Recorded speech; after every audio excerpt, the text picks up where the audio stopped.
Hey, it's Tom And Tim from the Plain White Tees. Hey, what's up? I'm Jordan from the Ready Set. Hello, my name is Andrew WK, and you're partying with me here on Ribbit TV. You've been watching Ribbit TV. You're watching Ribbit TV.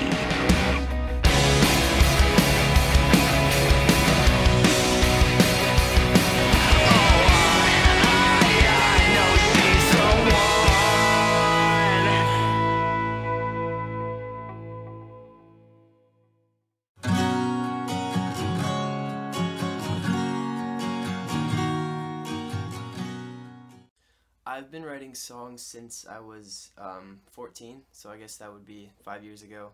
I wrote my first song on electric guitar. It was about Jesus, and I played it for my mom, and yeah, she loved it, and I think she started crying, and then she told me I should keep writing, so I did. And I've been playing guitar for about, I think, 11 years now, and piano I started before I started guitar, which was, I must have been like 8 years old maybe when I started piano. I just took lessons for a little bit at my old school, and kind of since then I've just played by ear and whatever. My biggest supporter is honestly my mom. My mom and my friends. Well, I mean, you know what, like everyone who listens to my music is amazing. Like all my followers on Twitter and Facebook and Instagram, like everyone supports me like so much more than I ever thought anyone would. But at the end of the day though, my mom has always been the one to kind of push me to keep going and, you know, just help me out and always just encourage me. So, you know, I don't think without her encouragement years ago, I don't think I would have kept going with the music. So it really comes down to that. And then, yeah, just everyone though, everyone's been really supportive. All my friends, they drove me around on tours, came with me on little tours and everything. But yeah, I'm just really thankful that people care about my music so much.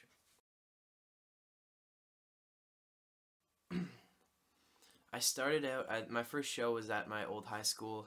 It was a coffee house, so like every couple of months we would have like they clear out the cafeteria like at the end of the school day, and they would have a coffee house, so just be coffee and people would play music and stuff. So I played that was my first time playing in front of people, I think, or when I really started was at those little coffee houses, and then, you know, talent shows, and one of my friends used to put on shows at like a local venue, and that was my first like real show, you know.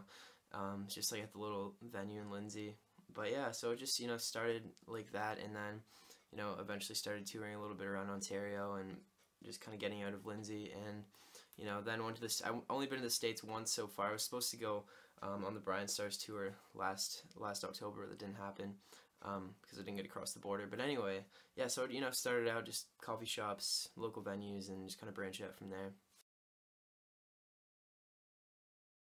All my music actually comes from personal experiences, and that's basically, I write it, it's kind of my way of untangling, you know, the things that happen to me in my life, the struggles I go through, the things I lose, the things that, you know, make me confused, or the things that make me happy, you know. It's all kind of just like a big ball of emotions, you know. That's what life is to me. So it's like I write in order to understand it a little better, and in hopes that like other people will understand it a little better, knowing that I've gone through it, you know. And when people say they relate to my songs, not only is that nice, you know, for them, it's also very nice for me, because it just tells me, you know what, someone else has gone through this, someone else knows how I feel, and that's just really comforting, you know.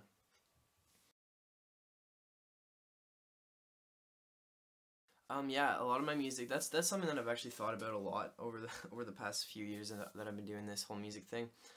It's hard for me to write upbeat music, because I find when things are slow and just kind of like laid back or like sad, I guess, it's easier for me to pour my heart into that kind of little moment instead of like an upbeat, happy, you know. It's easier for me. I've always connected most with slower songs and sad songs. For some reason, when I'm sad or whatever, if I listen to a sad, slow song, it makes me feel better than if I just listen to a happy song. I don't know why, but that's just what I've always done, is I've written those kind of songs because it's easier for me to capture the emotions in those slower pieces of music. But on my new album, there's a really good mix, I think, like not necessarily happy, upbeat, but I mean there are a couple of those, but there's just more power even in the slower, kind of like more somber feeling songs. There's a lot more power, and I think there's a lot more rawness and realness and just heart, I guess. And I'm really excited about how this record is sounding. I can't wait for everyone to hear it. I really hope they like it, and you know, I'm just really excited. This is the record that I've been waiting to record, you know, so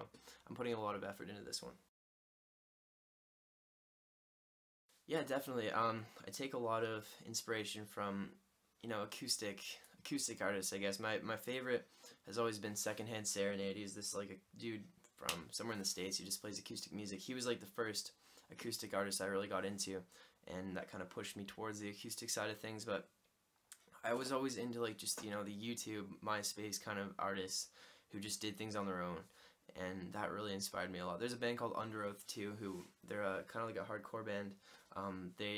They've inspired me a lot too. It's kind of nice to take little elements from like heavier songs and put them into acoustic songs, and I feel like that's kind of what I'm doing with this new record. It's like because I do listen to a lot of hardcore music too. So kind of taking elements from that and applying that to acoustic songs is really cool, and I really wanted to try that.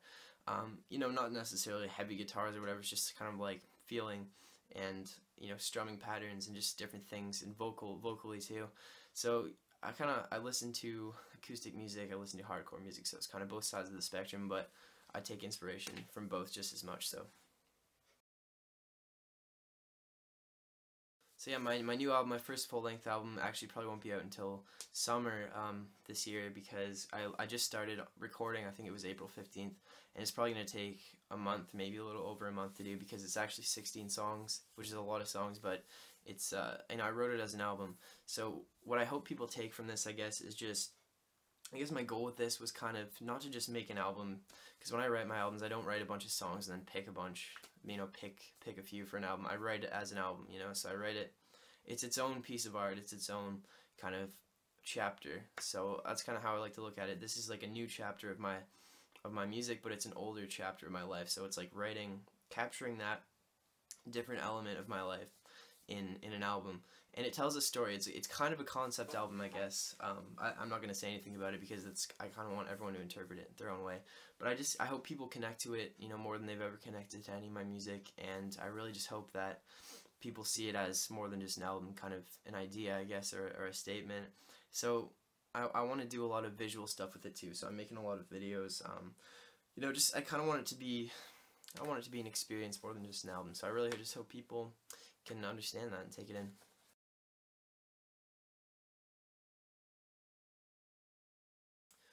Warped Tour was the funnest show I've ever played. I only played one date last year, but it was amazing. It was so crazy. I played like as soon as the doors opened. I was one of the first acts that played. I was the first act to play in the acoustic basement tent.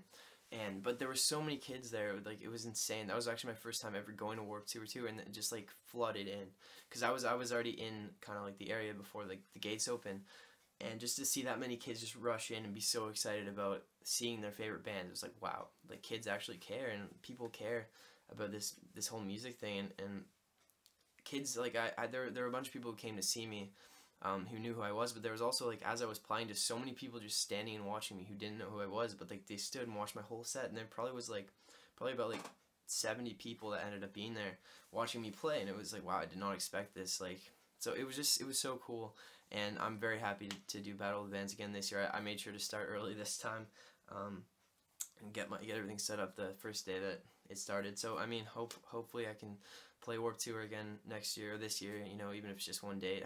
I love that environment. I love that. It's kind of, it feels like a family. It feels like a home. There's like a certain vibe that you get when you're there. But yeah, I'm really excited. I hope it happens.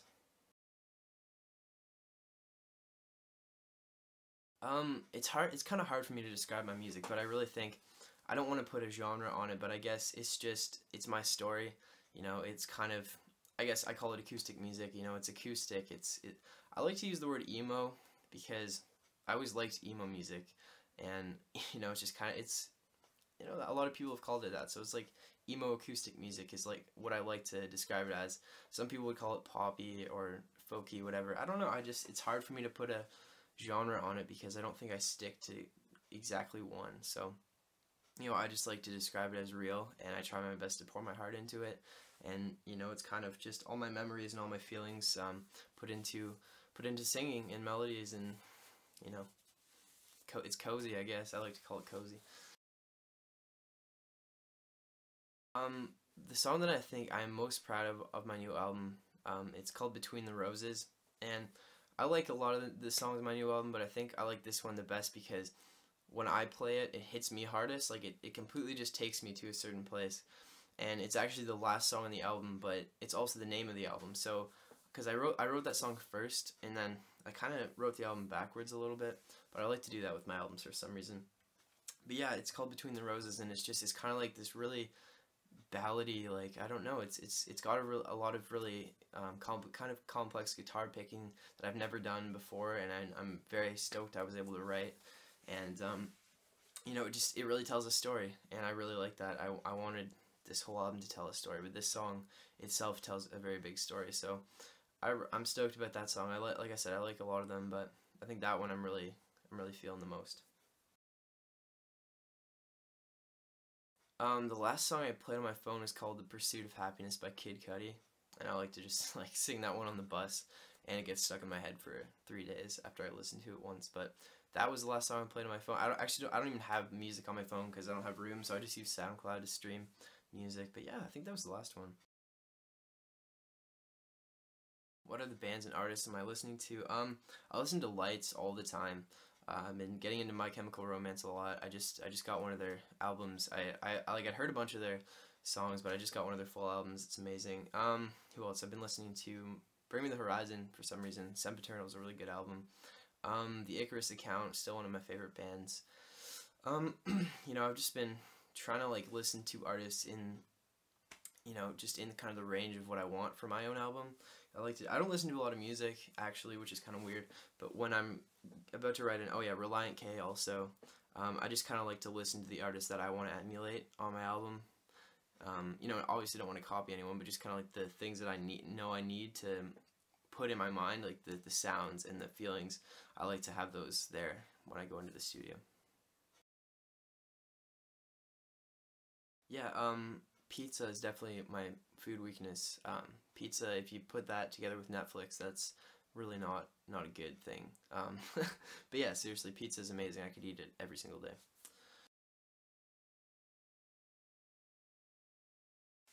Yeah, like I said, honestly, I only got to play the one Date of Warped Tour. I think for some reason people thought that I played more because I was posting about it so much. And I've been posting about it this year, and like people think, I don't know. I mean, I guess that's fine, that's good. But anyway, no shower life. That's my life every day. No, I'm just joking. But you know, I've done tours before, and sometimes you just don't get to shower. You sleep wherever you can, and you know what? You just gotta keep yourself, you know, hygienic, I guess, does that make sense? Yeah, you gotta eat properly, keep your body feeling good, and just try not to eat a bunch of greasy food, and you know, not showering won't be as huge of a deal if you're keeping yourself clean. And you know, I like to drink tea in the morning, every morning when I'm on tour. It just kind of like helps with the. I mean, you know what? A lot of the times we do get to shower because people are really nice. Like we sleep at complete strangers' houses, like that we meet at shows sometimes, and it's like people are so nice on the road, and I don't know. That's what I love about touring is the people that I get to meet, and the friends I get to make, and it's just everyone's been so kind to us, and I just really feel blessed about that. My favorite pair of shoes is my pair of Toms. I usually have to get a new pair of Toms like every 4 or 5 months because they get really dirty, and I wear them in the snow and in the rain and stuff. But Toms are my favorite shoes. I love Toms. I support their company, and I don't know. They're so comfy too. Like they're the most comfortable. And I think they're like really sexy too. You know, like sexy shoes. If I see someone wearing Toms, I'm like, classy. That's a classy person right there. And I feel like I can like make friends with someone who's wearing Toms. It's just like kind of like it's like, oh, you get it, you get it. You know, I understand you, you understand me. But no, seriously, Toms are great. And in the summer, bare feet are nice too on the grass. But yeah, so Toms are my favorite pair of shoes.